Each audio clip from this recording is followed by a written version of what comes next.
When I was writing this book, I was keeping my like career goals of like wanting to continue and the momentum of writing another story, wanting to like build up a repertoire of books to share with readers. But that isn't what got me up every morning to write every day. I was doing that because when I had that chance to like just take all the different disordered feelings and thoughts that I had in my head.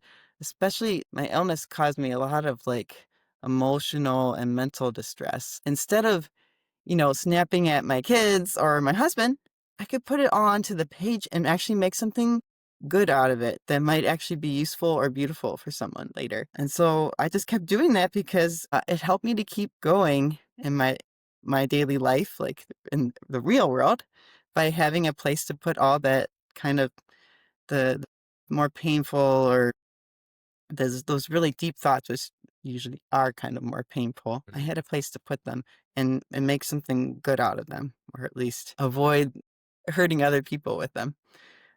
So writing, I guess you could say, like, I don't think it's just like healing in this case. I think it was like a coping way to cope, but also just a way to keep on, I guess, surviving. So is it fair to call your struggle with that illness the heart of this book? Is it the main thing that inspired the creation of this book? Yeah, but it's interesting because I actually wrote the whole structure for the book and the whole concept of this book. Like I already kind of had it in place by the time I was graduating from college because I used I for my senior art show I had like paintings from the story, the original story back then, and that was way before I ever had this illness. Um, I didn't even know it existed back then. So Okay. it's a strange thing because it was like I already had all that structure in place, and then I started to have all these symptoms, and it was like I was just living out what the characters were experiencing in the book. And Okay. it was very organic that way. It wasn't like I decided the plot was going to be this way because of how I was feeling. It was that the plot came first, and then I was suddenly able, like, I guess the way God wanted me to write the book was to, like, live it out so I could really tell people what it felt like for Ophelia to have the evil curse and for Will what it feels like to have dragon venom running through your veins. Like, I felt like I could really describe it. My illness is called PMDD. It's a endocrine disorder. It's like having extreme sensitivity to changes in your hormone levels that can cause a whole bunch of weird symptoms: insomnia, fatigue, severe depression. And the most scary thing for me was that it can lead to like a lot of suicidal thoughts. And I was really scared because I had three small children and my husband. And, like if I were to like pass away from like a car accident, that would be tragic.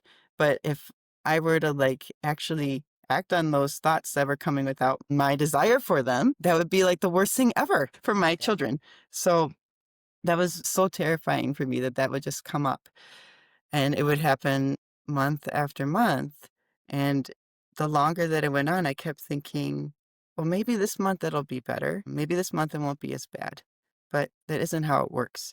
Um, I really needed to take medicines that would help me to get better. And also, like, I had to change who my doctors were completely. None of them, the first set of ones I had, they weren't able to help me. It's not a condition that's very common. It's like maybe 2 to 5% of women have it. And so I thank goodness my brother-in-law was like, you need to keep looking for someone who can really help you and treat you and give you the right medicines and not just tell you that, oh, everyone has suicidal thoughts, you know? Is that So really is that really what the doctors told you? yeah, there was a person who told me that. Were the new doctors able to have they been able to get you on the right medications? Yes, yes. So I have doctors who just can really help me with all the different, nuances because it has physical and mental health symptoms. But, what really changed things the most was something that was also very difficult for me to do. In order for me to get stable enough that I felt like I like to just stabilize the mood swings and just be able to like function and take care of my family consistently, especially because one of my children has special needs and like I can't be like losing it. I gotta be calm.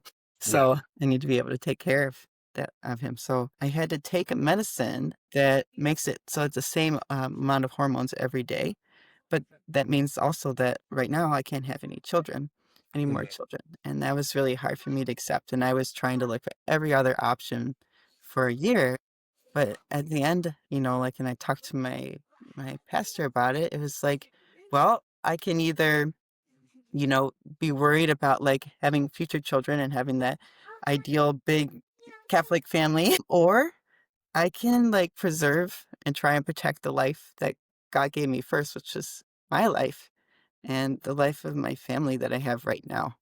And I have to put that first before I worry about all those other things. So that's why I was able to finish this book because otherwise, we were hoping to keep on, baby number 4 and continue on. But that's how God was working, though. That's how He wanted this to go. So that's why I think this story, like, I'm hoping that it will be something that will help other people. Because it seems like it's like God has a purpose for having it come to the world, like right now. If people want to follow you and maybe buy your books, where would they go? Yeah, so I do have a Substack account. So I think it's go to maryrosekreger.substack.com. I'm also available on Amazon. I have an audiobook version of Avalon Lost, an ebook, and a paperback. And the Green Blade will be available in ebook and paperback on December 8th.